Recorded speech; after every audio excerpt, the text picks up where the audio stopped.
안녕하세요. 오늘도 와주셔서 감사드리고요. 바로 사연을 읽어보겠습니다. 10년이면 강산도 변한다우는 말이 있죠. 사람도, 사랑도 그런 것 같아요. 그래서 좋은 사람을 만나 결혼을 한다는 게 더 어려운 일이고요. 제가 경험했던 사람은 사람이 변한 건지 아니면 원래 모습을 드러낸 것인지는 잘 모르겠지만요. 저희 남편은 결혼하기 전 정말 보잘것없는 사람이었습니다. 대학도 애매한 2년제 대학을 나왔고 시댁도 잘 살지 않아서 우리가 도와줘야 하는 형편이었죠. 우리 집은 부자라서 그랬냐고요? 아니요. 우리 집도 넉넉한 집안은 아니에요. 아빠는 파킨슨에 걸렸고 엄마는 그 병간호를 해야 했답니다. 당연히 경제 수익은 오빠와 저가 다 감당해야 했거든요. 오빠는 그마저도 결혼을 하고 지방으로 내려가면서 부담을 줄여나가기에 저희 집 생활비는 제가 다 감당하고 있는 상황이었죠. 그럼에도 불구하고 시댁은 더 상황이 안 좋았습니다. 홀어머니 한 분만이 계셨는데 시어머님도 몸이 불편하셔서 중소기업에 다니던 남편의 수익만으로는 감당할 수 없는 처지였거든요. 저는 대기업에 다니면서 돈은 꽤 많이 벌었던 터라 저희 집 생활비를 댄 후 남는 돈으로 시어머님의 병원비를 제가 자주 내주곤 했어요. 결혼하기 전부터 말이죠. 그런 남편과 도대체 무슨 생각으로 결혼을 했냐고 하실 수 있겠지만 저는 평생의 반려자로서 가장 중요한 건 성품이라고 생각했어요. 주변에서 돈 많은 남자와 결혼한 이후 불행해진 경우를 많이 봤거든요. 바람을 피우는 경우도 많았고 싸울 때는 손을 휘두르는 경우도 있었고요. 물론 돈 많은 남자가 다 그렇다는 건 아니요. 그냥 성질이 가장 중요했다는 뜻이에요. 남편의 성격은 일반적인 남자들과는 다르게 좋았어요. 허세를 부리는 성격도 아니었고 사치를 부리지도 않았죠. 술은 아예 마시지도 않는 사람이라 술 버릇 때문에 걱정할 일도 없었어요. 자상하고 애교도 많았기에 제가 취업을 준비할 때 정말 많은 힘이 돼주었어요. 이때 제가 이 사람과 결혼을 해야겠다는 생각을 처음 했어요. 물론 실제로 결혼을 하려고 할 때는 어려움이 많았어요. 결혼은 현실이라는 말을 정말 뼈저리게 느낄 수 있었죠. 전 남편이나 모아 놓은 돈은 하나도 없었으니까요. 집을 사는데 전부 대출로 갚아야 했기에 결혼식 비용만 해도 감당이 안 돼서 아예 식을 올리지 말아야 하나 고민까지 하는 판국이었어요. 저희는요. 결국 그나마 살림살이가 나은 저희 집에서 신혼생활을 시작하기로 하고 결혼을 했어요. 마침 오빠도 지방으로 내려갔던 터라 아기가 생기더라도 아기방 하나는 쓸 수 있긴 했으니까요. 그렇게 시작한 결혼 생활은 나름 행복했습니다. 당연한 걸까요? 저야 원래 살던 저희 집에서 살았던 터라 눈치 볼 사람이 하나도 없잖아요. 거기다 집안일도 엄마가 많이 해주시다 보니 신혼 때 많이 발생한다는 집안일 다툼이 생길 일도 없었죠. 남편은 어땠는지는 잘 모르겠습니다. 제가 생각하기에는 저처럼 마냥 행복하진 않았을 것 같긴 해요. 처가에서 사는데 눈치가 안 보인다면 거짓말일 테니까요. 물론 처가살이에 대해서 이런 방구 불평한 적은 한 번도 없었어요. 되려 주눅이 들어서 늘 저희 부모님과 저한테 미안하단 소리를 입에 달고 살았죠. 본인을 스스로 보잘것없는 남자라고 자책도 많이 했고요. 남편이 그렇게 기죽어 지내다 보니 엄마는 그런 남편의 길을 살려주기 위해 애를 많이 쓰셨어요. 때마다 남편을 위해 한약에 지어주기도 하셨고 먼저 나서서 당연한 일이라는 듯 아침, 저녁을 다 챙겨주고 청소며 빨래까지 손수 도맡아 하셨죠. 일부러 예쁜 사위라는 말을 입에 달고 살면서요. 저희 엄마가 남편에게 그렇게 해주다 보니 남편은 시간이 지나면서 점차 처가살이에 적응하기 시작하더군요. 눈치를 보고 죄송하단 말을 꺼내기보단 장모님 사랑해요라는 말을 꺼낼 수도 있게 될 정도로요. 사실 애초에 남편의 성격이 좀 살거운 편이라서 그렇게 될 수 있던 거기도 하겠지만요. 어쨌든 그랬던 덕분에 우리 집의 분위기는 점차 밝아질 수 있었습니다. 아빠나 오빠 같은 경우엔 워낙 말수도 적고 같이 집에 있어도 사소한 이야기를 안 하는 성격이어서 저희 집은 화기애애하다고 말하기에 어려웠거든요. 하지만 남편과 엄마가 그렇게 지내다 보니 저희 집은 매일 웃음꽃이 피어나곤 했습니다. 다만 이런 모습을 못마땅해 하는 사람이 한 명 있었어요.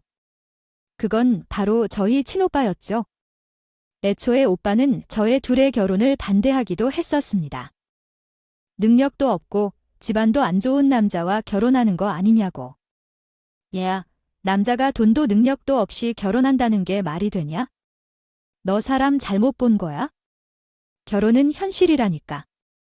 오빠가 무슨 상관이야? 내 결혼인데. 그럼 오빠는 집안이 좋아서 결혼했니? 난 그래도 돈은 꽤 잘 버는 편이잖아. 학력도 좋고. 대신 사람은 별로인 것 같은데? 새언니한테 잘해주긴 하냐?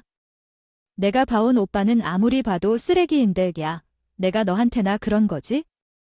우리 와이프한테도 그러겠냐? 내가 얼마나 애지중지 모시고 살고 있는데. 아이고, 그러셔요. 그럼 앞으로도 계속 새언니 열심히 모시고 사시고. 내일에는 관심 끄세요. 이 양반아, 답답하다. 답답해. 아, 그놈, 그거 뭔가 느낌이 안 좋은데. 사람이 애초부터 선한 사람이 있고 환경 때문에 전해진 사람이 있는데 이 남친은 후자야. 환경이 달라지면 본색이 드러날 거라니까. 아, 네네, 점쟁이 나셨네요.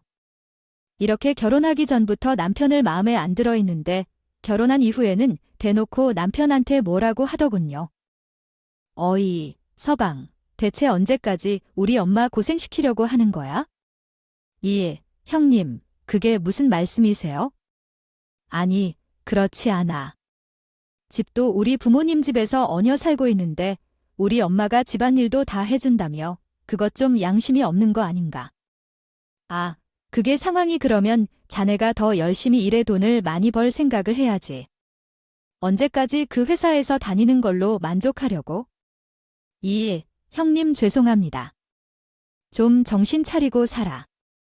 얼마나 동생이 받아준다고 마음 놓고 살면 안 되지, 그렇지? 이게 죄송합니다. 이렇게 말이죠.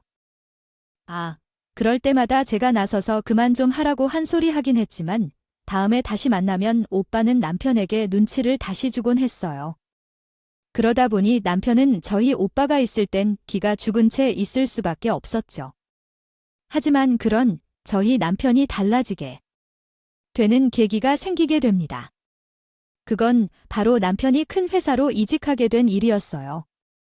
다만 그것도 저희 엄마의 도움이 크긴 했죠. 엄마가 절친한 친구의 남편분이 대표로 있는 회사에 소개해준 거거든요.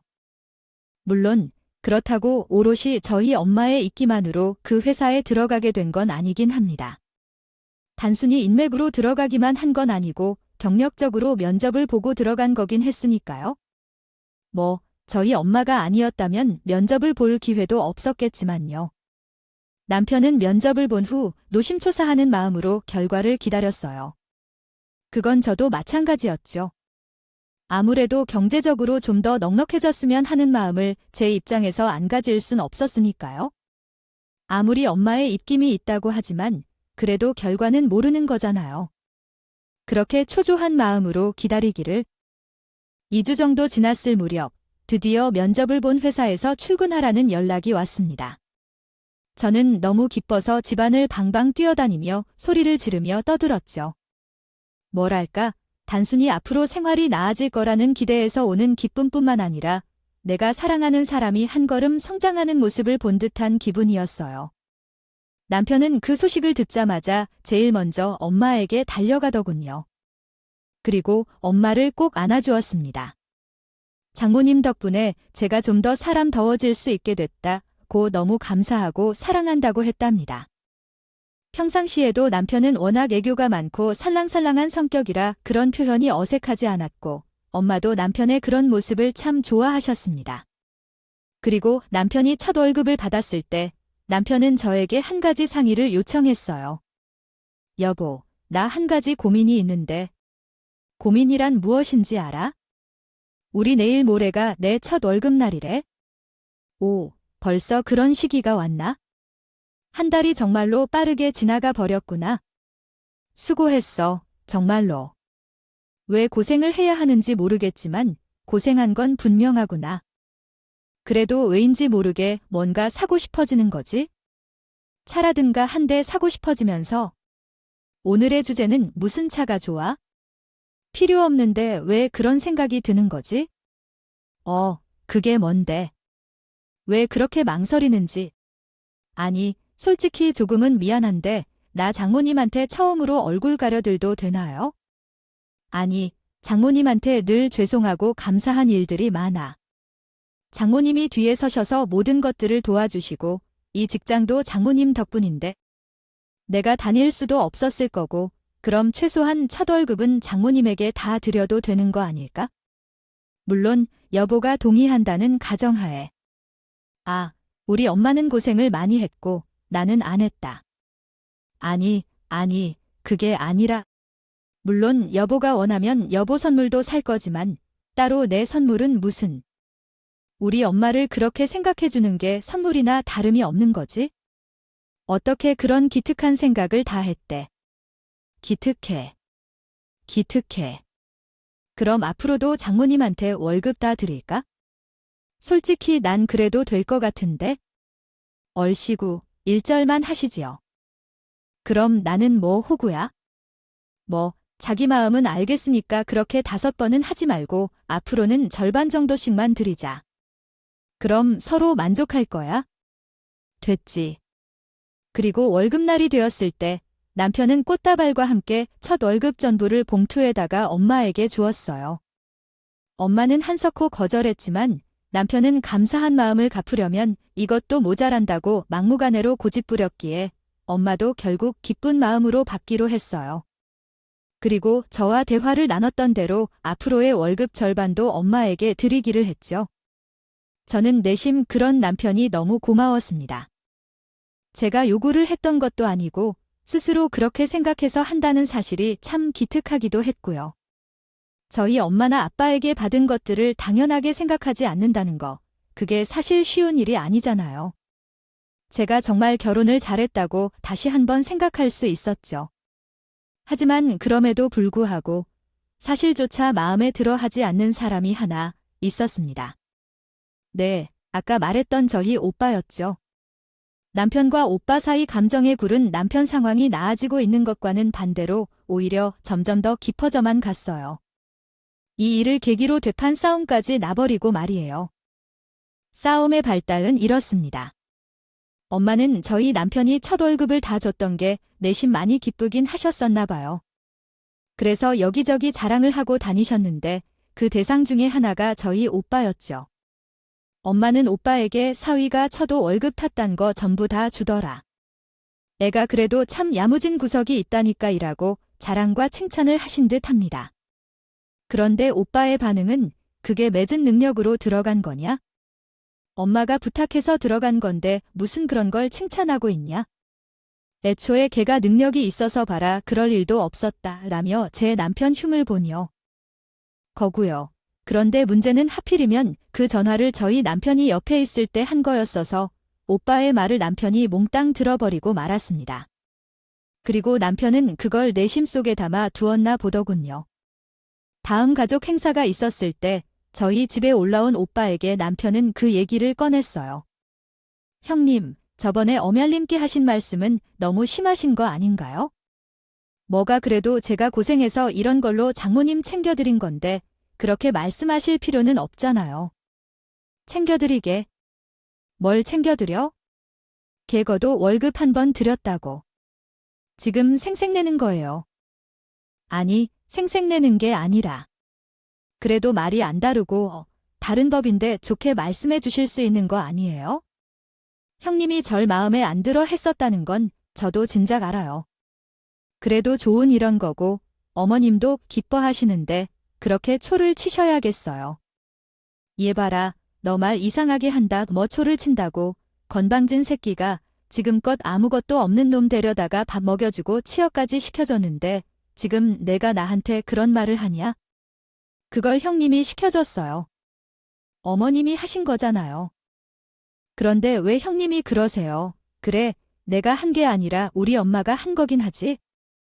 그럼 어쨌든 그 월급 준 게 뭐 대수요? 그냥 당연한 일을 한 거잖아. 그리고 엄마가 너한테 쏘던 정성을 생각하며 짐작 돈을 들였어야 하는 거 아니냐? 그런데 내가 능력이 없으니까 그러지 못했던 거 아니야? 지금이라도 했으면 된 거잖아요. 아니지. 지금이라도 했으면 된 게 아니라 넌 과거에 내가 하질 못했던 거에 대해서 반성을 해야지 알아요. 그래서 앞으로도 계속 챙겨드릴 생각이라고요. 그게 얼마나 걸까? 나랑 내기할래? 야, 내가 진짜 반성을 하는 사람이었으면 지금 내가 나한테 이러지 않았겠지? 그래, 내가 엄마 첫 월급을 드린 거, 그거 자체만 보면 자활한 건 맞아. 그런데 그거에 대해서 내가 부정적으로 말했다고 내가 지금 나한테 따지고 듣는 게 맞아. 내가 진짜로 반성을 했다며? 그래, 내가 그런 소리를 행동으로 보여줬었지. 그런 소리가 나오지 않게 내가 더 잘하자는 식으로 나오는 게 당연한 거 아니야?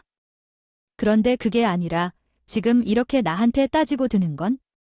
저도 월급을 다 드렸다는 유세를 떨고 싶은데 내가 초를 쳤으니 화가 난 거 아니냐고. 아니, 잘못한 사람은 꼭 평생 좋은 소리만 못 듣고 살아야 해요. 내가 그러랬어? 그러기까지 시간이 걸린다는 거 아니야? 꼭 이렇게 못 배운 놈들은 극단적으로 말을 알아듣는다니까? 뭐요? 왜 내가 틀린 말했냐? 그런 소리 듣기 싫으면 잘하던가? 우리 엄마가네 취직까지 걱정해서 시켜줘야 하는 게 말이 되는 거냐? 부끄러운 줄 알아? 좋은 곳 취직했다고 해도 지 힘으로 한 것도 아니면서 뭐 그리 기가 살아있는 건데? 아니, 이 형님이 진짜 이것 봐라. 너 지금 나 치겠다 그래? 저 봐. 진짜 좋은 날에 다들 왜 이래? 그만두지 못하겠니? 아이, 엄마는 좀 나와봐. 두 사람이 밖에서 싸우는 소리에 엄마가 나가서 말렸지만 둘의 싸움은 끝나질 않았습니다. 엄마는 괜히 자기 때문에 가족들의 관계가 틀어졌다며 주저앉아 계속 말리는데 그 와중에 올케언니는 엄마에게 사위 좀 그만 편애하라며 오빠보다 한술 더 뜯었군요. 어머님이 자꾸 사위만 챙겨주고 사위 자랑만 하시니까 이렇게 된다. 거잖아요. 어머님은 어떻게 친자식보다 객실고를 더 챙기시는 거예요? 애초에 저희 남편을 더 챙겨주셨으면 이런 사달 안 나요? 이게 다 어머님 잘못이라고요? 솔직히 올케 언니가 그렇게 말할 줄은 몰랐는데 엄마에게 화를 내며 아나무인으로 말하는 걸 보니 저도 열이 받더군요. 저도 꼭지가 돌아버려서 올케 언니에게 화를 내고 한 소리 할 수밖에 없었습니다. 아니 언니, 지금 엄마한테 무슨 소리 하시는 거예요? 그게 왜 엄마 잘못인데요? 다 큰 나이에 엄마 사랑 못 받는다고 징징대고 질투하는 오빠 잘못이에요. 애초에 오빠나 언니나 그럴 말할 자격이 있긴 해요. 지방에 내려가서 자기들 살림만 챙긴다고 생활비 하나 보내주지도 않잖아요. 아니, 아가씨, 지금 생활비 좀 낸다고 유세 떠는 거예요. 아무리 그래도 자식은 자식이에요. 평소에 우리 남편이 얼마나 서운해하는지 알긴 해요. 서운해해요. 자기가 뭘 잘했다고 오빠는 우리 엄마 아빠 챙기는 거 아무것도 없으면서 서운한 게 말이 되긴 해요. 그래도 차별하시는 건 아니죠. 그리고 저희가 뭐 챙겨드리고 싶지 않아서 안 챙겨요. 아이 생기고부터 어머님이 어머님 챙기지 말고 아이한테 돈 다 쓰라고 하셨으니까 그런 거잖아요. 아, 그러셨어요, 네. 아주 잘하셨네요. 그래도 마음이 있었으면 조금이라도 신경 쓰긴 했겠죠? 안 그래요? 이렇게 한쪽에선 오빠와 저희 남편이 싸우고 한쪽에선 저와 올케 언니가 싸우다 보니 집안은 완전히 아수라장이었습니다. 그러다가 그 상황에 스트레스를 받으신 건지 저희 아빠가 입에 거품까지 무는 상황이 발생하고 나서야 겨우 싸움을 그칠 수 있었죠. 어쨌든 그날 이후로 남편은 오빠에게 언젠간 꼭 복수를 할 거라고 절대 가만두지 않겠다고 다짐을 하더군요. 감정이 많이 쌓이긴 했을 거예요. 물론 오빠의 말이 다 틀린 말은 아니긴 하죠. 하지만 대부분은 사실 그대로를 말한 거긴 해요. 하지만 그렇다고 해도 사람이 자존심을 긁고 무시하는 말들을 하는데 어떻게 사람 기분이 안 나빠지겠어요. 저는 남편을 위로해줬습니다. 너무 신경 쓰지 말라고. 아무래도 오빠가 떨어져서 살다 보니 소외감을 느끼는 게 있어서 그런 거라고. 저는 남편이 워낙 서글서글하고 모든 일에 긍정적인 사람이다 보니 잠깐 이러고 말 줄 알았어요. 하지만 남편은 그런 제 말을 듣는 등 많은 둥 하면서 눈에 도끼를 품고 혼자 중얼중얼 대기만 할 뿐이었어요. 그리고 그 후 남편은 서서히 달라지기 시작했죠. 남편은 약속한 대로 첫 월급 이후에도 월급의 절반은 엄마에게 드렸어요. 다만 문제는 자기가 월급의 절반이나 내고 있다는 명목하에 엄마를 심하게 부려먹기 시작했던 점이었습니다. 평소에는 하지도 않던 반찬 투정이며 귀엽게 말해서 반찬 투정이지 엄마를 타박하기도 하고 집이 더러우면서 매일 대청소를 시키곤 했죠. 그뿐만이 아니라 말투 자체도 바뀌기 시작했어요. 자상하고 애교 많았던 말투가 틱틱거리고 짜증내는 말투로 바뀐 데다가 명령조로 말하기까지 했죠. 저는 그럴 때마다 남편에게 지금 뭐 하는 짓이냐고 따졌는데 오히려 엄마가 나서서 제게 미소를 짓더군요. 며칠 전에는 회사 일 때문에 힘들어서 그러는 것 같다고 이해해주자고 했어요. 지금은 사회신경 건드리지 말고 편하게 내조를 해주자고 말이죠. 그러나 웃긴 건 6월급의 절반을 주는 것도 한반년 정도만 지속됐을 뿐 그 이후로는 주지도 않았어요. 그러면서도 나쁜 태도들은 변함없이 지속되었죠. 엄마가 손을 휘저으며 분란 일으키지 말라고 해서 참긴 했는데 정말 봐줄 수 없을 지경이었습니다. 그러다가 어느 날부터 인간은 남편의 태도가 묘하게 달라지더군요. 뭐랄까, 병 주고 약을 준다고 해야 하나. 예를 들면 엄마에게 며칠 동안 막 뭐라고 했다가도 본인 회사에서 나온 건강검진이 있으면 우리 장모님에게만 특별히 드리는 거요 라며 엄마를 챙겨주곤 했습니다. 무슨 지킬앤 하이드 주인공처럼 다중인격자인 것처럼 보일 정도였죠. 문제는 그러면서 저희 엄마를 더욱 더 본인 뜻대로 다스리기 시작했다는 점입니다. 왜 못해주던 사람이 딱 한 번 잘해주면 괜히 감동받는 그런 거 있잖아요. 엄마는 남편이 한 번씩 잘해줄 때마다 너무 좋아하면서 평소에 남편의 아나무인 인식 태도를 더 이해해 주려고 하더라고요. 걱정되는 건 제가 있을 때에도 그러고 있는데 제가 없을 때는 엄마한테 더욱 심하게 하는 건 아닐까 싶은 점이었어요. 사실 자식인 제가 신경을 썼어야 했는데 저도 회사를 다니다 보니 바빠서 집에 붙어 있을 수만은 없었거든요. 그런데 그렇게 불안한 아이들이 지속되던 중 엎친 데 덮친 격으로 저희 엄마가 암에 걸리기까지 하더군요. 남편이 엄마에게 시켜준 건강검진에서 암이 발견된 거였어요. 위암이기 그나마 말기가 아니라서 다행이긴 했지만 그렇다고 결코 안심할 수 있는 상황도 좋은 상황도 아니었죠. 가뜩이나 저희 아빠도 몸이 편찮으신데요. 엄마마저 암에 걸려 수술과 치료, 그리고 요양을 하셔야 했으니 정말 제 눈앞이 깜깜했어요. 치료 비용은 어떻게 다 감당하나, 아빠나 엄마는 누가 돌봐드려야 하나 걱정할 게 한두 가지가 아니었으니까요. 그런 상황에서 오빠랑 올케언니는 엄마의 암 소식을 듣고 올라왔는데 아무래도 집에 우환이 생겼다 보니 가족들 모두 예민한 상태였고, 아니나 다를까 남편과 오빠는 만나자마자 또 싸움을 하고 말았어요. 너 때문에 엄마가 암에 걸렸잖아. 그게 왜 저 때문인데요? 오히려 제가 건강검진 시켜드려서 그나마 일찍 발견한 거잖아요. 반면에 형님이야말로 한 게 뭐가 있어요? 얘야, 비록 내가 지금 해드리고 있는 건 없어도 너처럼 고생은 안 시켜. 원래 악의 가장 큰 원인이 스트레스인 건 알지? 너 때문에 엄마가 고생하면서 뒷바라지하고 있는데 엄마가 암에 안 걸리고 배 악이겠냐? 애초에 내가 능력이 있는 놈이었으면 우리 엄마가 암에 걸릴 일이 없었던 거라고. 뭐요? 아 진짜 남 탓도 가지가지? 그리고 그 능력 없던 소리 그만하세요. 도대체 언제적 이야기를 하시는 건데요? 저 지금 돈 잘 벌어요?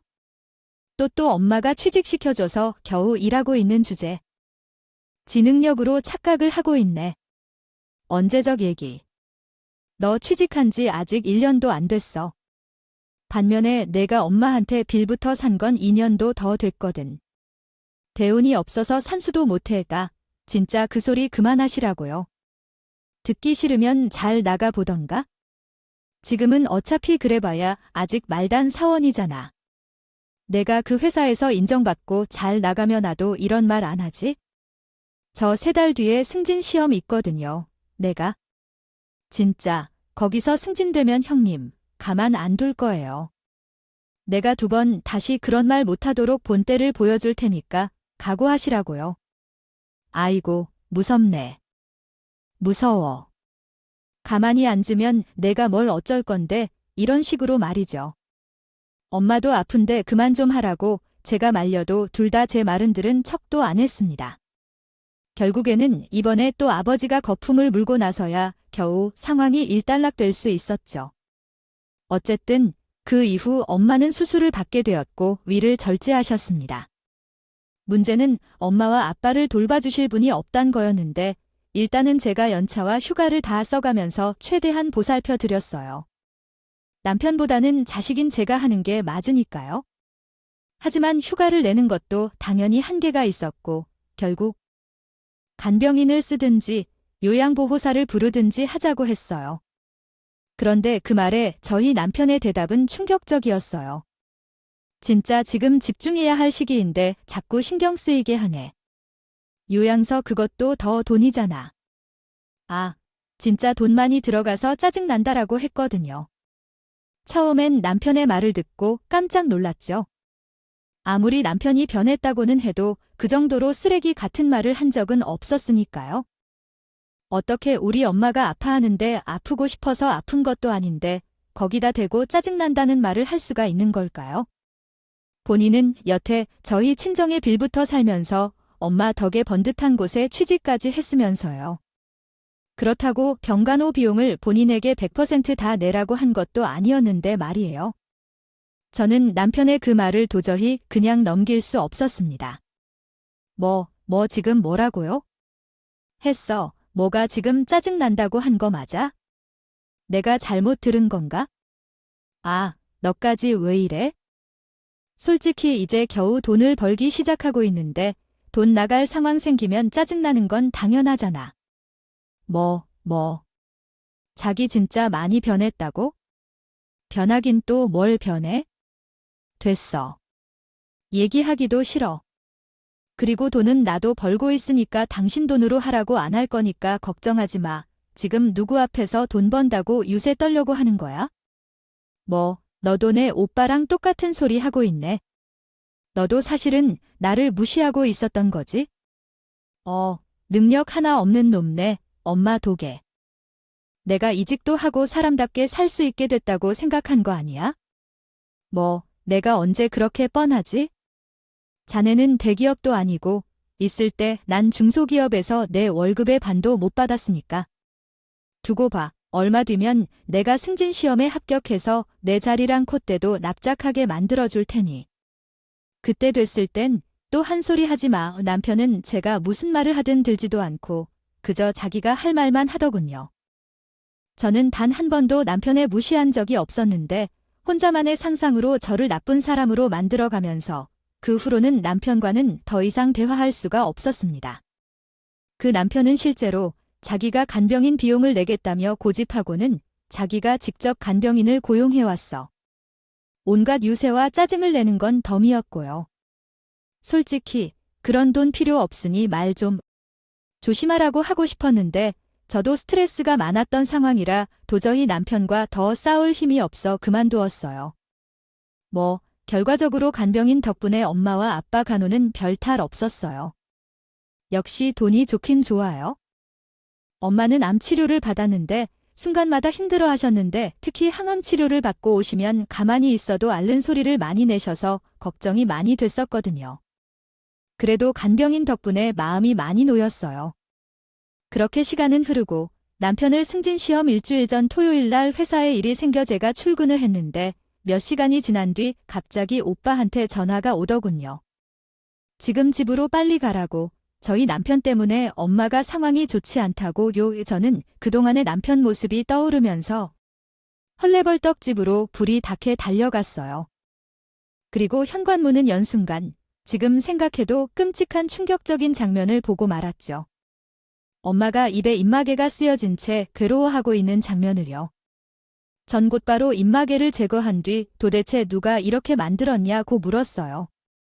하지만 엄마는 벌벌 떨기만 할 뿐 아무런 대답도 못하셨어요. 그런데 그때 오빠가 영상을 하나 보내주더군요. 알고 보니 오빠는 부모님께서 행여 저희가 없을 때 잘못됐을까 마음에 걸려 집에 수영캠을 설치하고 두고 갔었대요. 그런데 오늘 엄마가 잘 계신지 확인하려고 한순간 차마 입에 담지 못할 장면을 보고 말았던 거죠. 영상의 내용은 이러했어요. 영상 속에서 남편은 엄마에게 자, 다음과 같이 수정했습니다. 작작 좀 징징대요. 아니, 뭐, 얼마나 아프다고 계속 그럴 거야?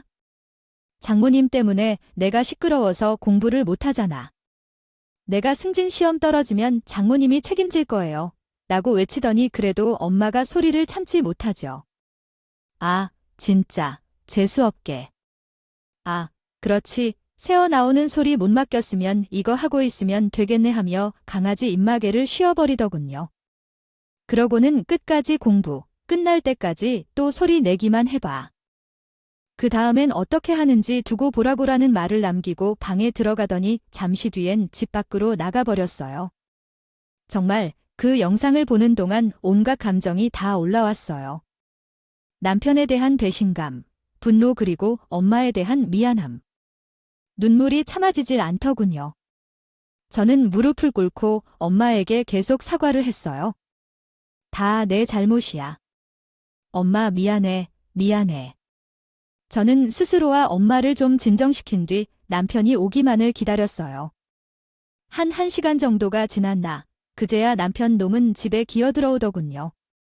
하지만 남편은 저를 보고도 뻔뻔한 태도로 나왔어요. 뭐야? 언제 왔어? 오늘 출근한 거 아니었어? 출근. 그래, 출근했지. 그런데 그거 뭐야? 아, 개인 먹여야 해? 아, 게임 마개. 지금 아무렇지 않게 그게 할 소리야? 이게 왜 엄마 입에 채워져 있어? 그랬어. 누가 그렇지? 하하하. 장인어른이 잠깐 정신이 나가셔서 그런 건가? 아, 그런가 보다. 오늘 장인어른 컨디션이 좀 안 좋아 보이더라고. 아무래도 정신까지 나가버리셨나 봐.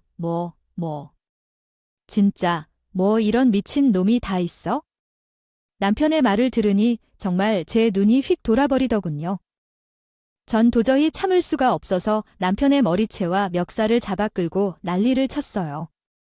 남편이 힘으로 저를 떼어놓으려고 안간힘을 쓰던 찰나, 그때 마침 지방에서 오빠가 집에 도착했더군요. 그리고 오빠는 곧장 영상 이야기를 하며 남편 놈을 집 밖으로 쫓아냈습니다. 저는 화가 가라앉지 않아 씩씩대고 있었는데 오빠가 물 한 잔을 가져다 주면서 진정을 하라고 하더니 저에게 이혼을 종용했어요. 너도 많이 놀랐지? 아, 진짜, 저런 놈이 다 있냐? 오빠 본 면목이 없어. 그러게 내가 이 결혼하지 말라 그랬잖아. 아니다네. 잘못은 아니고 저 새끼가 나쁜 거지. 그래, 이제라도 잘 됐다. 차라리 이혼을 해라. 이혼. 그래, 이혼. 너는 남편이 잠깐 실수를 한 거라고 생각하고 넘어갈 수 있겠지만 아니야. 저놈은 원래 저런 놈이었던 거라고. 이거 말고도 내가 이혼을 해야 하는 이유를 내가 알려줄게. 지금 산업 스파이 집까지 하고 있어? 뭐라고 들어보니 사실 오빠는 처음부터 제 남편이 싫었다고 더군요. 능력이 없어서가 아니라 뭔가 겉으로만 착한 척 속으로는 꿍꿍이가 있는 놈 같았다고요. 하지만 처음에는 저한테도 잘하고 부모님한테는 더 잘하니 자기가 잘못 짚은 건 아닌가 했대요. 그런데 점점 드러나는 남편의 본 모습의 증거도 잡을 겸 소형캠도 설치하고 뒷조사도 했다고 하더군요. 앞에서 말씀드렸듯 남편이 다니는 회사가 우리 엄마 친구의 남편이 하는 회사였는데 그 집 아들도 저희 오빠랑 친구거든요. 그 친구에게 부탁해서 회사에서 저희 남편이 정말 잘하고 있는지 무슨 이상한 점은 없는지 조사해 달라고 했대요. 그런데 뒷조사를 한 결과 남편은 지금 다니는 회사와 경쟁 회사를 오가며 박쥐짓을 하고 있었답니다. 지금 다니는 회사의 기밀을 경쟁 회사에다 돈을 받고 팔았다더군요. 그리고 그 돈으로 승진시험출제위원회를 매입해서 시험지를 먼저 달라고까지 했다고. 뜻하지 않게 사실을 알게 된 회사에서는 남편에게 소송을 걸 예정이라고 했습니다. 오빠는 회사에서 소송을 걸기 전에 서둘러 이혼을 해야 한다고 하더군요. 그래야 저한테까지 피해가 오지 않는다고요. 엄마도 이 모든 사실을 듣고 가슴을 치며 통곡했어요. 다 본인이 잘못한 거라고, 본인이 죄인이라고 하면서, 그리고 다음 날 우리 가족은 일단 아무 일도 없었던 것처럼 조용히 넘어갔어요. 남편이 입마개를 채웠던 일도 없었던 일처럼, 산업 스파이짓도 모르는 것처럼 그 남편은 계획대로 승진시험에 합격하면서 승진을 했던군요. 그러고는 뻔뻔하게도 엄마에게 장모님, 나 승진했으니까 회사에 넋이라도 보내줘요라고 전화를 너스레까지 했는데 진짜 꿀 같지도 않고 당장 얼굴에 이혼 소장을 던져주고 싶었죠. 그래서 우리 가족은 엄마 이름으로 승준 선물 봉투를 보냈어요. 하지만 봉투 안에 든 건 사실 이혼 소장이었죠. 그러고는 집 비밀번호를 바꾸고 남편의 짐들도 싹 다 집 밖에 내다 버렸어요. 남편 놈은 집 앞에 버려진 듯 나와 있는 자신의 짐을 보더니 저희에겐 이유도 묻지 않고 집 밖에서 소리치더군요. 뭐야, 글도 없었던 일처럼 넘어가더니 이럴 생각이었던 거구먼. 차라리 잘 됐네. 난 이제 돈도 많이 벌어서 아실 거거든. 지긋지긋한 지시고서 같으니 순순히 이혼해줄 테니 걱정하지 마. 그렇게 저와 남편은 협의 이혼을 했어요. 정말 다행이었죠. 하마터면 저뿐만 아니라 저희 집까지 홀랑 날아갈 수도 있었으니. 저희가 이혼을 하자마자 전 남편의 회사는 전 남편에게 월급 가압류부터 시작해 줄 줄이 민사 형사소송을 걸었어요. 저희 엄마가 엄마 친구에게 부탁을 한 덕분에 이혼까지의 시간은 벌 수 있었던 거죠. 전 남편, 인생은 그대로 곤두박질 치더군요. 이제는 회사에서 잘리는 것만이 문제가 아니라 철창 속에 갇혀야 할 신세가 됐으니까요. 전 남편은 그 상황이 되자 다시 저희를 찾아왔어요. 장모님, 여보, 제발 나 좀 살려줘요. 예, 장모님 말만 잘해주시면 대표님이 저희 용서해 주실 거 아니에요. 제가 다 잘못했어요. 제가 다 잘못했다고요. 전 남편은 저희 앞에 무릎을 꿇고 정말 손이 닿도록 싹싹 빌었습니다. 그 모습을 보니 정말 속이 시원하더군요. 그동안은 전 남편이 망했다는 걸 직접 내 눈으로 보지 못해서 아쉬웠는데 못난 꼴로 눈물과 콧물을 흘려가며 빌고 있는 모습을 보니 이제야 얹힌 채찍이 가신 것 같았어요. 그리고 전 남편에게 한마디 해주었죠. 저기요. 이제 당신과 저희는 남이거든요. 우리 엄마는 이제 당신 장모님도 아니고 저도 당신 부인도 아니에요. 진짜 불쌍하고 가난하고 부모한테 사랑도 못 받은 놈을 기껏 사랑으로 받아주었는데 그러게 잘하지 그랬어요. 예, 어쨌든 우리는 당신과 할 이야기 하나도 없으니까 얼른 가서 콩밥이나 드시죠. 입맛에 맞으려나 모르겠네.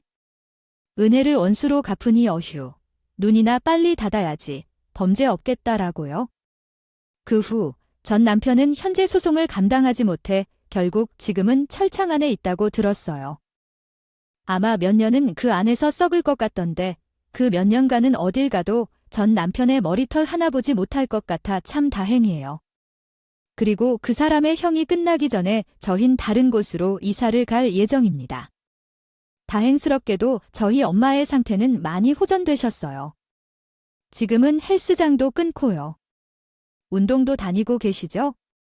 오빠네와는 다시 잘 지내고 있어요. 애초에 싸움의 원인이었던 전 남편이 사라졌으니 더는 싸울 이유도 없으니까요. 지금에 드는 생각인데 전 남편은 처음부터 과연 나쁜 놈이었을까 하는 생각도 가끔 하긴 합니다. 처음엔 분명 세상에서 둘도 없는 좋은 남편, 좋은 사이였으니까요. 그런데 우리 오빠의 의심 그리고 무시가 섞인 막말들 전 남편을 괴물로 만들었던 건지도 모른다는 생각이 들 때가 있더라고요. 하지만 이내 곧 엄마에게 입마개를 채웠던 게 떠오르면서 고개를 가로접근을 합니다. 정말 착한 사람이었다면 절대 그렇게까지 변할 일은 없었다고. 언젠간 드러나의 본성이 조금 일찍 드러난 것뿐이라고 생각해요. 제가 전 남편의 입장이었어도 그렇게까지 되진 않았을 테니까요. 날씨가 조금씩 풀려가고 있네요. 환절기니 다들 감기 조심하시길 바랄게요. 저도 건강 조심하면서 앞으로의 행복을 위해 열심히 살아가겠습니다. 우리 모두 앞으로의 인생은 더 행복해지겠죠? 앞으로 나아가자고요. 여러분들 모두 화이팅 하세요. 오늘도 끝까지 함께 해주셔서 감사하고요. 다음 영상으로 또 찾아뵙겠습니다.